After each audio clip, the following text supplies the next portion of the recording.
Привет, привет, привет. Итак, ребята, всем привет. Как слышно, видно, прием. Если есть возможность.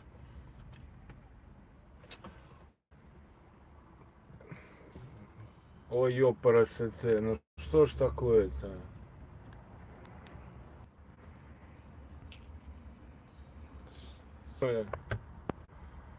Уведомления все равно приходят. Ребята, всем привет еще раз. Сразу проверку связи. Чата не вижу, наверное, потому что сейчас проверяю. Сейчас все вам расскажу, что проверяю, почему проверяю. Если меня видно, слышно, поставьте 2 плюсика. Если что-то не так, поставьте 1 или напишите. Но я вот что-то чата не вижу. Не знаю, будет он, не будет у меня выскакивать. Потому что вот реально первый раз тестирую эти настройки. Ну не то что настройки, а как бы вам сказать. Ой, тут такие вещи. Почему не видно чата? Видны все сообщения. Что-то не видно. Я чата не вижу. А вот. Может быть, никто не пишет, поэтому не вижу. Кого знает. Но это же плохо, если я чата не вижу. Реально. Реально плохо. Надо что-то делать, потому что я же должен читать ваши сообщения, правильно? А я их не знаю, как их здесь смотреть, стоять. Вот коллега приехал какой-то. Блин. А что ж такое? Ёп, парасоте, как всегда начинает. Почему чата нету?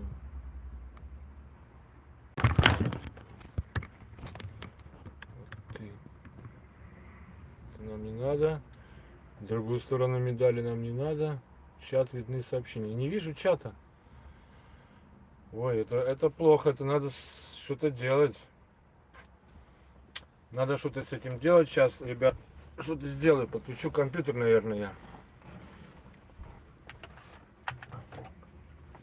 Потому что это ненормально. Чат должен быть, правильно? Какая-то... Зачем туда вообще стрим нужен, если чата нету?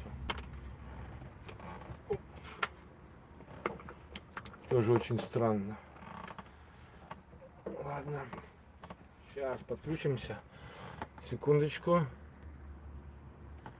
Не отключайтесь, пожалуйста, кто пришел.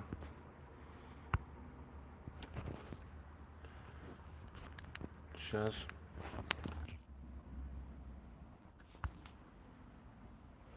Да что такое, ну?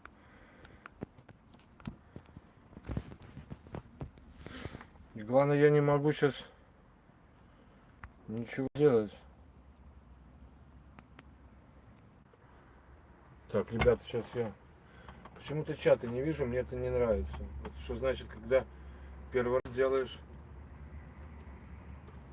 по-новому? Не как обычно, а самого устройства. То есть самой этой камеры напрямую, да? Кто-то уже ушел, сразу убежал. Ну, ладно. Посмотрим, может быть у меня на компьютере будет виден чат. Тогда я... Если, конечно, камера не отключит по температуре, как у меня обычно часто бывает.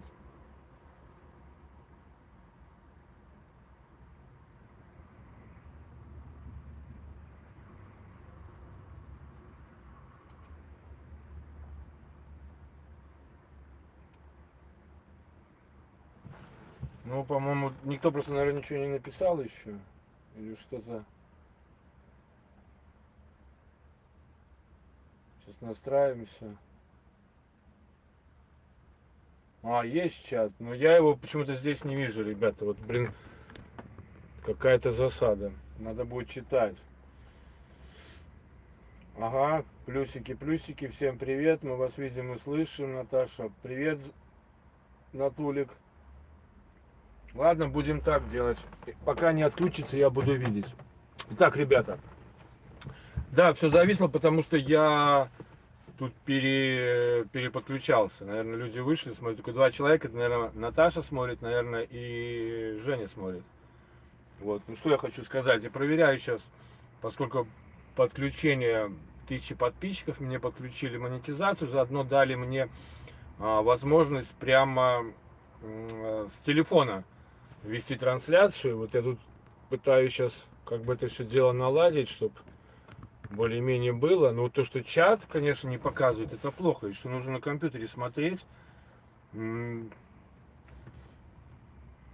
это как-то неудобно. Тут должен же быть чат виден. Надо что-то разбираться.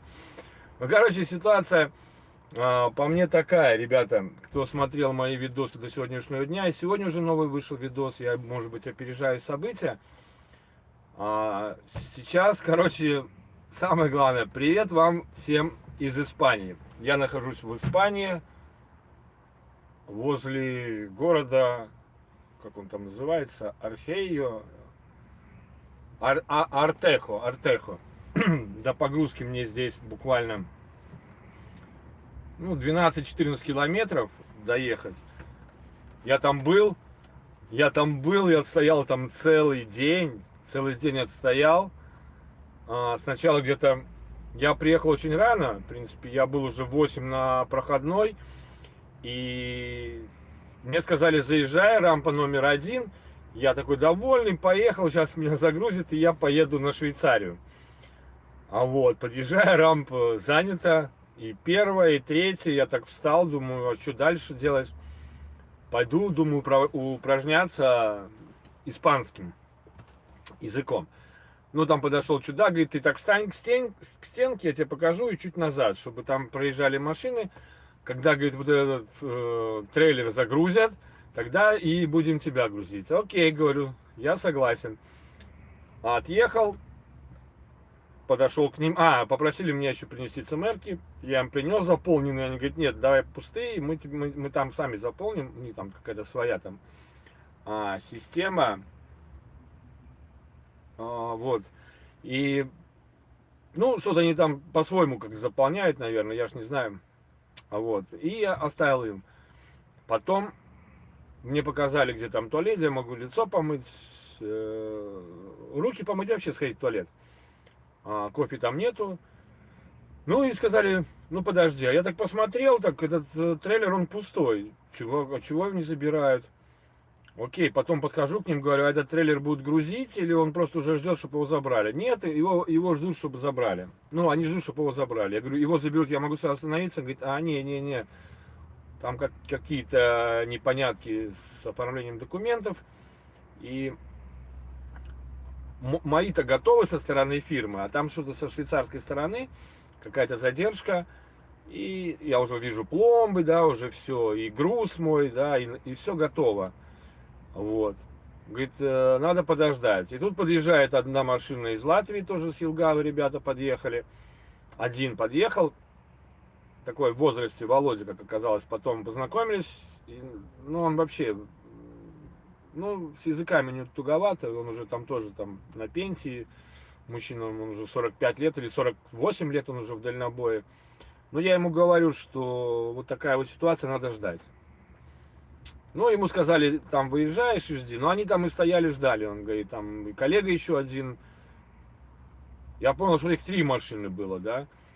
Как оказалось, в итоге 2. Я прождал где-то, ребята, с 8 до 3 часов дня я прождал. И мне говорят, подходит вообще другой чудак.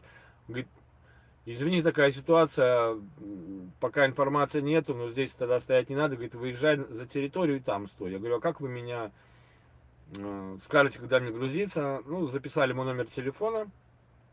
И все, я поехал, стал там с этими ребятами. Прождали мы до вечера, они уже в 6 часов уехали. Уехали, главное, и звонят мне, говорят, мы получили сообщение, а ты? Я говорю, я не получил, но мы договорились, что до 8 вечера я буду стоять и ждать сообщения, и тогда будет известно, да, что со мной. Вообще. Я дождал до 8 вечера, уже темно, а дождь идет. Хорошо, хоть в магазин мы сходили там с Валерой, там с одним познакомился. Пока еще нормальная погода была, испанская, да, южная, так скажем.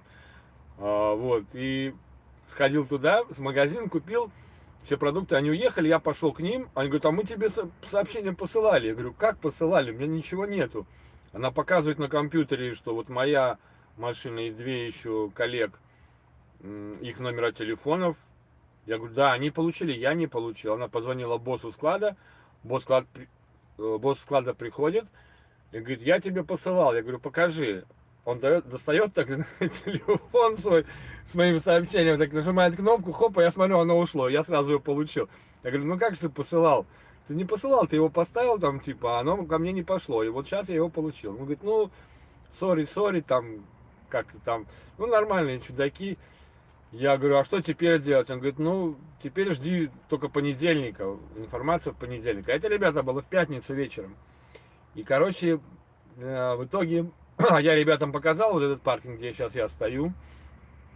И они сюда и поехали. Звонят мне, говорят, здесь свободно вообще тут для... Написано как будто для 12 машин, да, место, но по факту для, ну, не знаю, раз, два, три, четыре, пять, шесть, для 7 машин. Вот. И, короче, они тут стоят вдвоем. Я приехал третий, стали мы троем. Вот. Отстояли все выходные. Здесь вот заправка. Есть туалет, можно купить кофе, покушать. Кто курит, может там и сигареты купить. И, ну, кто там, алкоголь, ну, не знаю. Все тут есть, как обыкновенная заправка. Наверное, как-то плоховато стоит телефончик. Вот так, а то как-то немножко обрезано. Вот. Ну, надеюсь, сейчас еще слышно, да? Женя, ты там самый активный. Вот. И, ну, то есть, что все удобство, по сути. Только единственное, в первую ночь как-то дико странно какая-то машина тут подъезжала. Туда-сюда, туда-сюда. Ребята-то стоят с закрытыми окнами, а я так, как получается, сбоку, мне нужно смотреть на правое зеркало, на бак. Я так, привычками такая дурная. И он так встал и смотрит на меня, но ничего не сказал. В итоге минут 20 он тут колесил туда-сюда и уехал. Я думаю, говорю, наверное, хотел там мало ли что там сделать. Он говорит, не, говорит, наверное, это эти из... Не знаю, как это называется. Ну, короче, не той ориентации, ребята. Ну, короче, он уехал. Отстоял я до понедельника. Ребята в понедельник решили вернуться туда, к месту загрузки. И постоять там... Что, говорит, мы тут перемелькались, то все, 5-10. Я говорю, ну, мне пока информация сказали, что стоять здесь. Ну, я продолжаю стоять. Вот сегодняшнюю ночь еще постоял. И сегодня днем я уже как-то почувствовал себя, ребята, такой дискомфортно почувствовал, потому что тут опять приехал тот же самый мужик. И стоит, на меня смотрит и смотрит. Я уже прямую на него начал смотреть, типа, что ты хочешь, дядя? И он мне там показывает жесты. Короче, я говорю, но, амиго, это не ко мне, это, блин, это к другим. Короче, такой дискомфорт мне создался, настроение как-то так испортилось, блин. Я уже думал сегодня поехать уже к ребятам. Но пока ждал задания, уже вечера, оно не пришло. Ну, типа подтверждение на загрузку. Ну, тогда я решил еще сегодня здесь постою. Ну, а завтра, наверное, я... После 12, если ничего не будет, то уже поеду. Потому что уже, смотрите, пятницу весь день отстоял, субботу, воскресенье, понедельник, вторник. 5 дней я уже отстоял. Блин, что там с бумагами, какое-то подтверждение, может, что-то случилось там у них между собой. Ну вот, мне приходится ждать. Ну, как бы продукты еще есть, хотя уже и нету, можно сказать, основных продуктов. Надо уже какие-то новый закупать, чтобы не голодать. Как-то так. Ну а так, по сути, все нормально. Погода здесь, ребята, ужасная в Испании. Хоть я вот стою, вот напротив меня пальма. Показать, я не знаю, увидите, не увидите. Вот там вот пальма. Это компьютер мой освещает. Вот там под фонарем пальма, фикус. Вот. Но, блин, погода не для пальм однозначно, я вам скажу. Погода такая, что и дождь, и ветер, почти как в песне комсомольской, и град идет.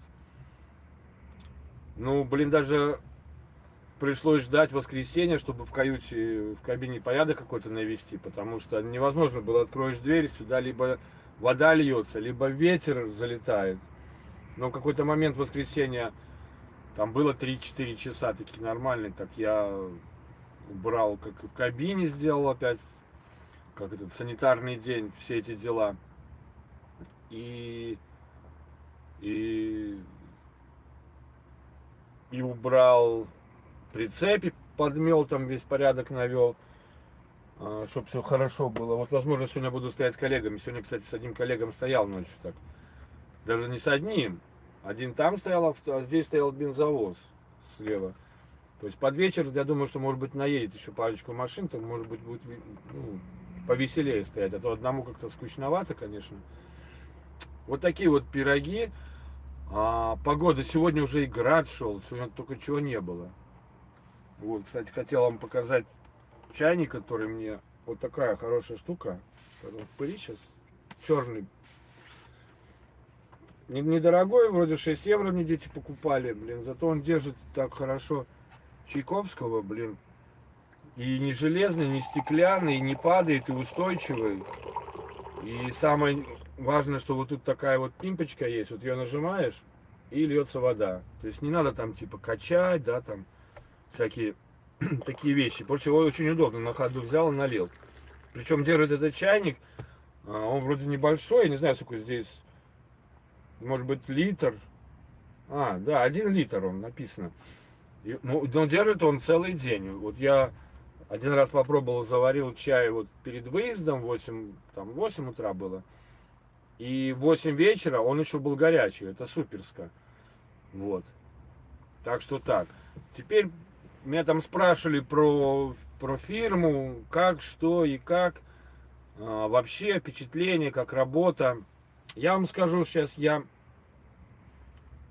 если сравнивать с Фиксом, где я был до этого, блин, это земля и небо. Здесь само спокойствие, и директор спокойный человек, и все дает нормально. Может, где-то в начале контракта я его чем-то там как заколебал, наверное, вопросами, смс-ками, ну, потому что мне нужно было войти в организационные вопросы, но теперь все в порядке, все устаканилось. Достаточно нормальная работа. Я в очередной раз убеждаюсь, что реально, если хочешь работать спокойно, нужно идти на компании небольшие, где не так много машин, где не раздут штат, да, где не надо кормить там всех и все. Поэтому реально, вот как мне говорил братишка, что лучше в маленькой фирме, чем в большой. Когда уже много машин, уже тогда начинается ненормальное отношение, да. Но здесь не понебратские отношения, здесь просто нормальные отношения между водителем и руководителем. И прямой телефон 24 часа, 7 дней в неделю. Поэтому я, грубо говоря, вообще на данный момент я очень доволен. Вот, и даже я начал работать уже 8-7 декабря, и получилось так, что, ну, вы знаете, наверное, что у меня была поломка машины, получилось так, что я был не запланированно на Новый год дома. Я вообще как-то даже никогда не думал, что можно выезжать из Риги, причем на неопределенный срок, но возвращаться в Ригу. И посредине этого неопределенного срока можно еще заехать в Ригу и попасть домой, чтобы встретить Новый год, ребята. Ну это, блин, причем Новый год и день рождения жены. У меня 1 января у супруги день рождения. Вообще отлично мы отпраздновали Новый год. В такой дружной компании первый раз была моя семья, была семья сына жены. Мы у них праздновали. Вообще, блин, по-родственному, тепло. Я надеюсь, все так же самое встретили этот Новый год. Прошлый год был трудный для всех. Этот вообще начинается, я понимаю, непонятно с чего. Когда нас в Латвии этот год начался со счетов невероятных. Сейчас посмотрел, там 1000 евро балдырая, счет за квартиру. Мама дорогая, за двухкомнатную. 1000 евро, ребята. Это же просто жесть, блин. Это я не знаю. Ну вот и потом, короче, я уехал, добрался до Франции, кто смотрит канал. До Испании. Сначала до Франции, потом до Испании. И вот потом теперь самое такое вот время ожидания. Оно тяжелое, да, ты понимаешь, как бы ты отдыхаешь. Я уже все дела переделал, все видосы уже подготовил, уже залил их на YouTube. Но, блин, хочется заняться своей работой, хочется ехать, хочется двигаться, движуха нужна. Я бы здесь пошел бы погулял, но погода, блин, не позволяет. Фиг с ним, взял бы телефон и пошел бы, побродил бы, там вот деревня какая-то есть впереди, там мостик, напротив заправка есть. Там, правда, внизу канава и забор, там какая-то ферма. Но я бы погулял бы, поснимал бы, но погода не дает. Вот сейчас как бы успокоилась немножко погодка, дождика нету, ветер пропал. Но это я уже понимаю, что ненадолго. Через полчаса опять начнется шквальный ветер, дождь. Ну, может быть, град хоть не пойдет. Вот. И что по фирме, меня тоже спрашивают про маленькие фирмы, на мою фирму, на наши фирмы. В данный момент водители не нужны. Со временем, возможно, нужны будут водители, но это не ко мне, потому что я, ну, не знаю, политику партии, компании на будущее. Конечно, надо развиваться, может быть, будет развиваться. Вот. Ну и самое главное то, что здесь, конечно, берут с латвийскими паспортами, а не делают визы для россиян, белорусов, украинцев. То есть, ну, не нужен этот как бы гемор для руководителя. Как-то вот такие вот у меня новости. И стрим-то будет небольшим, недолгим. Я просто рассказал о том, что в данный момент со мной какие изменения произошли, как я доволен, недоволен компанией, и также рассказал о разнице, да, между все-таки работой напрямую с голландцами, в моем случае. Но там так получилось, как Витек говорит, что после меня еще тоже так же 3 литовца пришли, тоже их еще меньше продержали, там 2 недели, не знаю почему, и, короче, они с ними попрощались. Что еще? Вот Витек мне тут вопрос задавал. Витек, пришла ему информация со шведского Теленора, что якобы там какие-то проблемы, у него карточка отключена, непонятно что, там 4 месяца не был в Швеции, ну там такая система есть, что 4 месяца должен быть в Швеции, раз в 4 месяца, чтобы она как бы не заблокировалась. Но у него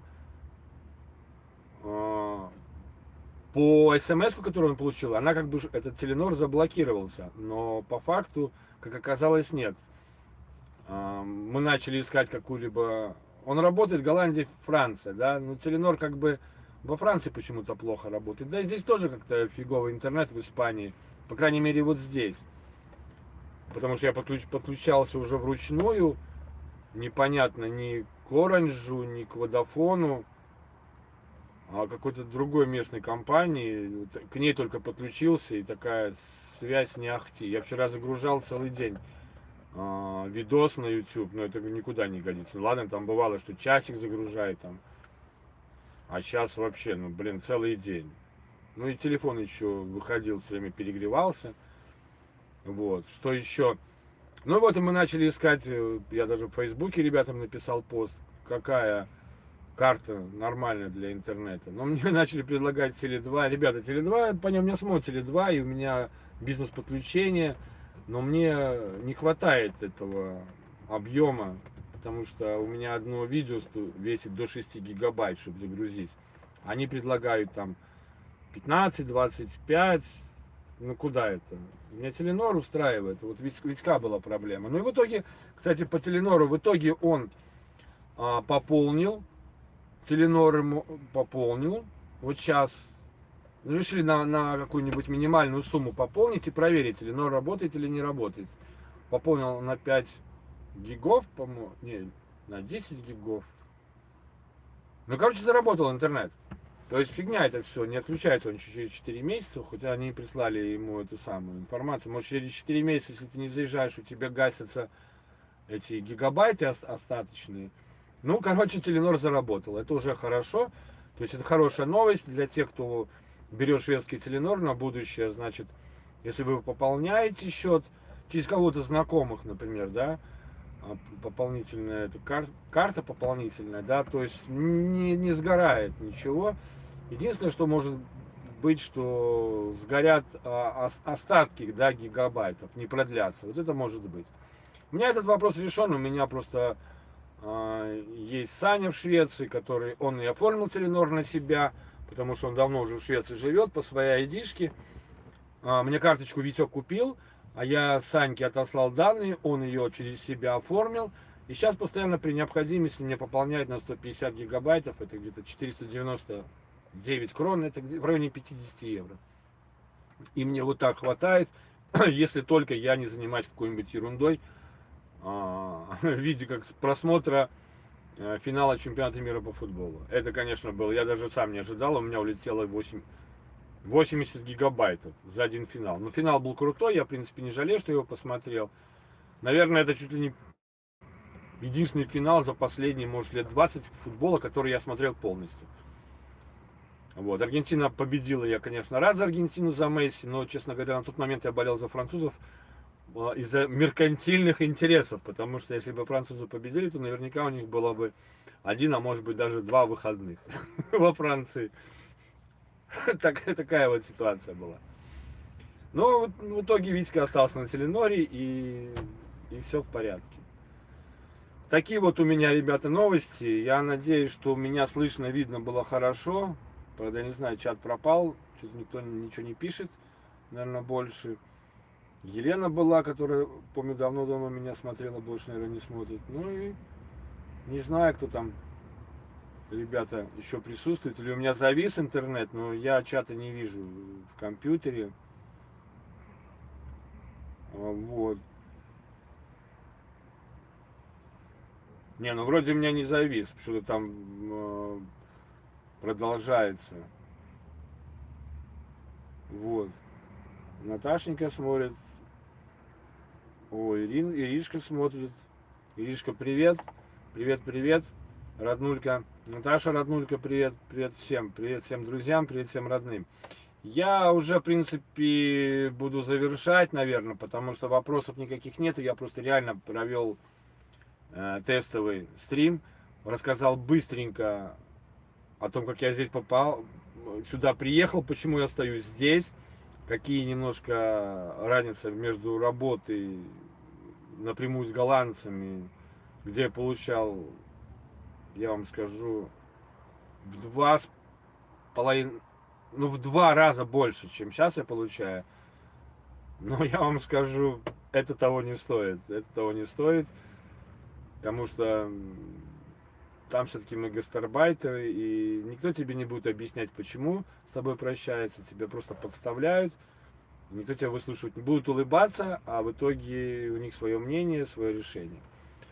Вот. А здесь, дай бог здоровья, чтобы было бы все хорошо, только единственное сейчас, как бы, не цель, а желание быстрее загрузиться и поехать туда уже, на Швейцарию, там, где я никогда не был. Я даже не представляю, насколько трудно там проходить границу, таможню, потому что все пугают 3 дорогами для машин, которые с грузом, для машин, которые транзитом, для машин, которые без груза. И если ты туда заедешь, куда не надо было, там фиг развернешься, будешь ехать чуть ли не задом, чуть ли не боком. Короче, вот эта неизвестность, короче, она и завораживает где-то, и пугает, и хочется скорее это все понять. Я надеюсь, что я с ребятами поеду вместе.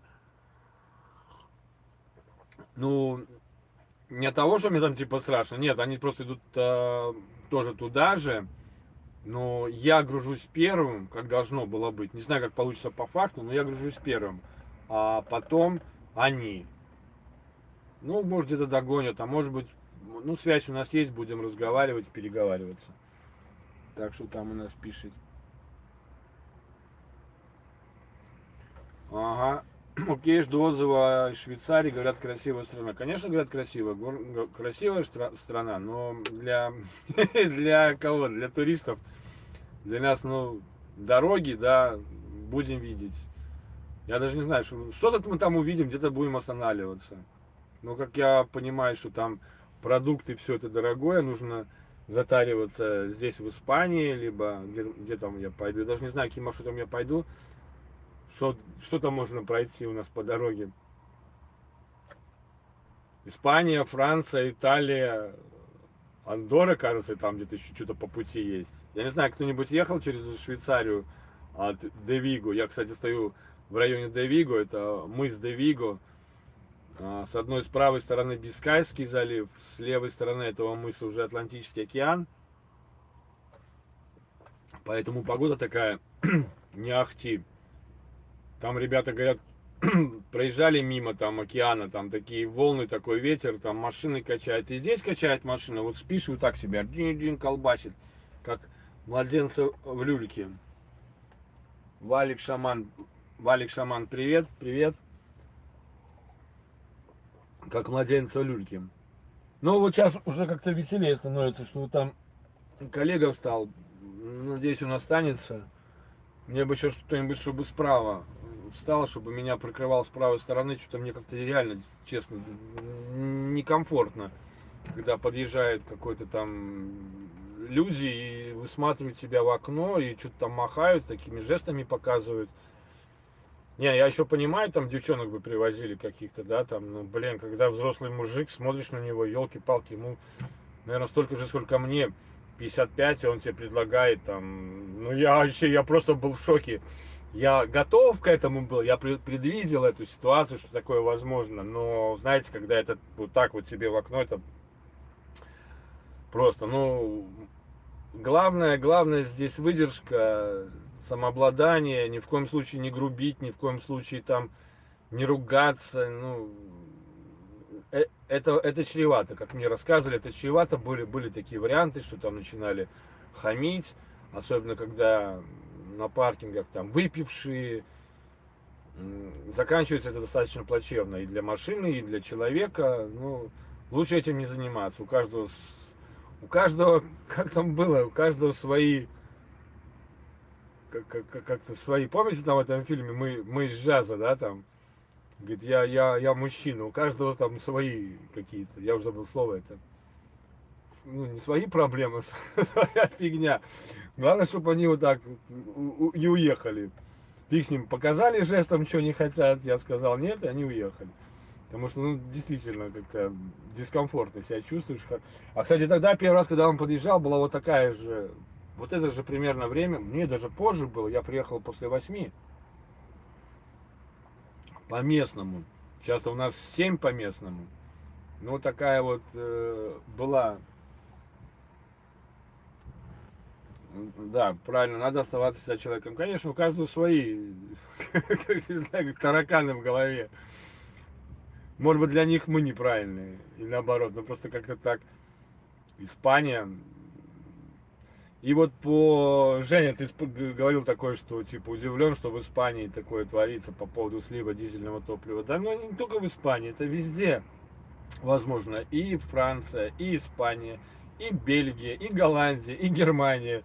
Сливают там, ну везде сливают топливо. Просто нужно быть немножко внимательным, немножко осторожным. И в Швеции сливают. Он у меня, у подписчика, у знакомого вместе в Хейстере работали. Это просто обалдеть. Он на рефе пошел, там на этой компании в Швеции тоже встал на охраняемый якобы паркинг, на охраняемый. Ну какой он там охраняемый? Стоят вдоль дороги машины. Охраняемый паркинг. Один раз в 2 часа проедет какая-то шведская машина. Охраняемый. И проснулся от того, так хорошо спал, говорит, что проснулся от того, что просто кто-то, коллега, стучит в дверь. А он такой не помнит, говорит, что такое? Он говорит, у тебя, блин, все двери открыты, блин. Сзади, на холодильнике. Он побежал, у него 16 коробок шоколада сперли. Все топливо слили, блин, с обоих баков. И даже топливо с рефустановки слили. Это прикидывайте, как он спал, что там ему там, я не знаю, траванули или что. А он такой сам по себе человек, как это сказать, очень дерганный, в моем понимании, он на любой шум бы там вообще где-нибудь там далеко он бы проснулся и уже начал бы тут паниковать. Но вот не повезло парню, это просто.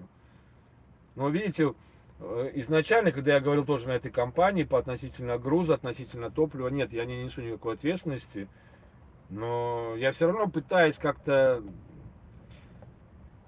ну, в таких местах стоять, где это маловероятно, но мы же не можем предугадать, маловероятно это или не маловероятно. Да, Наташа написала, у каждого свои недостатки. Ну да, в этом фильме так и было. Помните, когда там Я, говорит, я мужчина, у каждого свои недостатки. Но мне тоже сказали, ребята, если ты слишком особенно будешь эту горловину закрывать горловину, ну есть же там, да, братишка говорит, и бидонами закрывает, и банками, и сантехническими пластиковыми трубами, потом опускает прицеп, то результат будет такой же, просто продрявят, просверлят бак, и тогда вот уже задница. Так-то, говорит, крышку сломают и сольют топливо, а так тебе бак весь раскурожат. Я не говорю, что снимут бак, да, но типа раскурожат, просверлят, потому что просверлить дырку это, блин, минутное дело. Там же дюрали, а не металлические, там типа какие-то канистры, и звук дюрали просто бжик, и все, ты даже не услышишь. У меня была такая история, когда я думал, что все-таки меня траванули, потому что я рассказывал на канале, что я так себя плохо чувствовал. И я не слышал ничего. У меня было 5 будильников. 5. Ни одного не слышал. Но, походу, просто у меня сработала сигналка, и они уехали. Там сигналки стояли. Здесь не стоят сигналки. Но сигналки тоже это вред. Я их ставил только на ночь, и только при том условии, что я не запускаю двигатель. Потому что там я ставил сигналки на ЕВЕ, на фиксе. Просыпалась, блин, вся стоянка. Это было что-то, блин. Поэтому приходилось перед тем, как запускать двигатель, надо было снимать. А ты, если еще, блин, в темноте начинаешь снимать, неправильно снял, она начинает орать. Короче, с этой сигналкой сплошные, блин, такие проблемы и для себя, и для других. Дима пришел домой, передает привет, просит позвонить после стрима, как закончится. Да, хорошо, Иришка, скажи, я как закончу, так позвоню.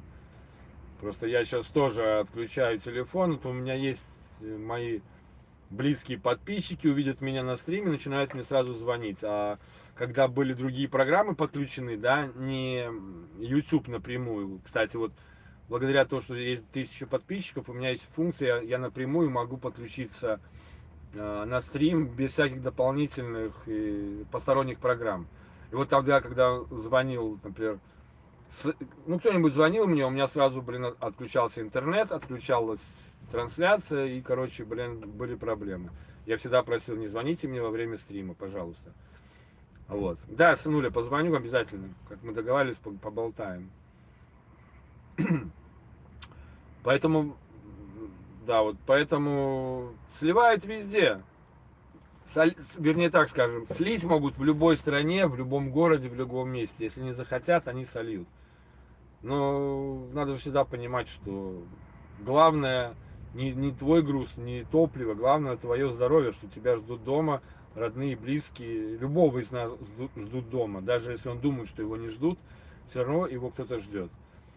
Поэтому я всегда, когда заезжаю в страну, смотрю информацию, обычно 112, это полиция.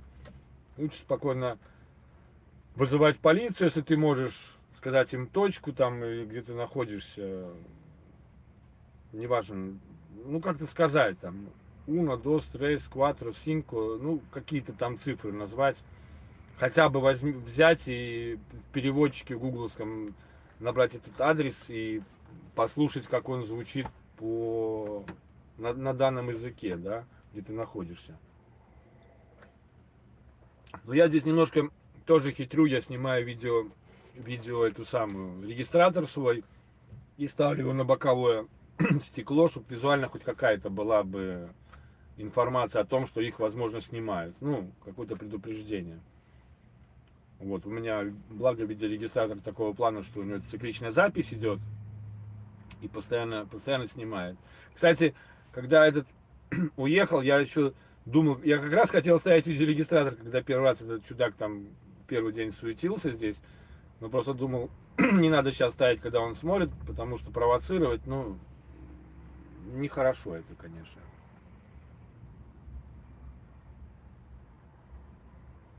Ага. Привет, папе, за компом планирую долго. Я понял, сынуля, я позвоню. Вот. Вот такая вот ситуация здесь. Вот туалеты на Репсолах, они обычно до 10 часов работают. Ну, в смысле, магазин можно заходить смело. После 10 там только через окошко.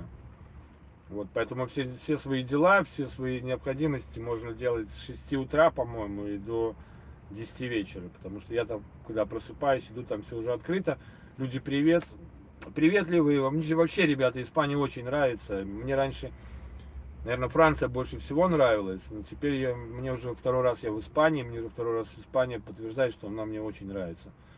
Люди замечательные, вообще, я сейчас стою в Галиции, тут говорили, что у них там какие-то проблемы там с иностранцами, я не знаю, может быть, у меня такое не нагловатое лицо, не знаю. Но у меня вообще никогда никаких конфликтов не было, непоняток не было. Единственное, была непонятка, это когда я на первой заправке, когда она там непонятно что говорила, сама перепутала эти, как называется, колонки.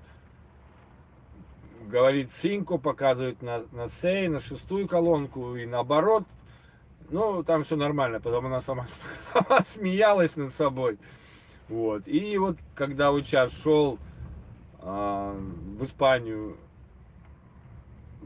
зашел, да, в районе Сан-Себастьян была заправка, там я не понял. Я так, просто я предварительно читал об этой заправке, что там возможно так, что не будет топлива. Но я думаю, что там его и не было, потому что я как подъехал, тетка там закрыла дверь и ушла, даже на меня не смотрела. Она, наверное, устала объяснять, знаете, пошла там другим через дорогу на ту заправку, там объяснять, что нету топлива. Ну блин, знаете, как такой вариант, ушла в сельсовет, когда буду, не знаю. Там спросил у чудака на Ване, есть? Он говорит, я, говорит, не знаю, блин. Он говорит, у нее надо спросить, а у меня уже времени тоже не было, я тогда поехал и под мостом переночевал. Так что вот так, ребята. Ну что там, вопросов больше нет, никаких комментариев. Спасибо, что зашли, за то, что хоть что-то посмотрели.